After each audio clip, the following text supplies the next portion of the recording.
பணத்திற்கு மலம் தின்னும் பன்றிகளே, பன்றிக்கு பூணூல் போட்டு வராகமூர்த்தி என்று நாங்கள் வழிபாடு செய்வது வேறு, நீ பன்றிக்கு பூணூல் போட முயற்சிப்பது வேறு.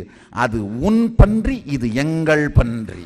பன்றி கூட எங்களுக்கு வழிபடும் தெய்வங்களுள் ஒன்று. ஆனால் நீங்கள் அந்த நோக்கத்தில் இதை செய்யவில்லை.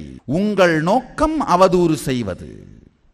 உங்கள் நோக்கத்தை மிக வன்மையாக கண்டிக்கின்றோம். என்ன வேண்டுமானாலும் இந்துக்களை செய்வது, அவர்கள் சும்மா இருப்பார்கள் என்று நினைத்து கொண்டிருந்த காலம் போய்விட்டது.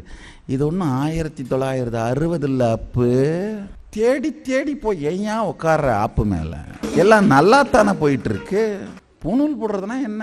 கருவழி பரம்பரைக்கும் குருவழி பரம்பரைக்கும் அடுத்த ஜெனரேஷனுக்கு, நம்முடைய வாரிசுக்கு நம்முடைய சத்தியங்களை கொடுப்பதற்காக அளிக்கப்படுகின்ற தீட்சை பூணூல் போடுறது.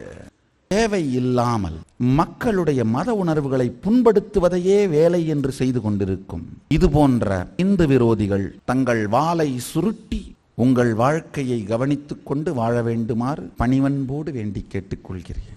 எல்லோரும் யஞ்ஞோபவீதம் அணியுங்கள், காயத்ரி மந்திரத்தை ஜபம் செய்யுங்கள், சமய தீட்சை எடுத்துக்கொள்ளுங்கள்.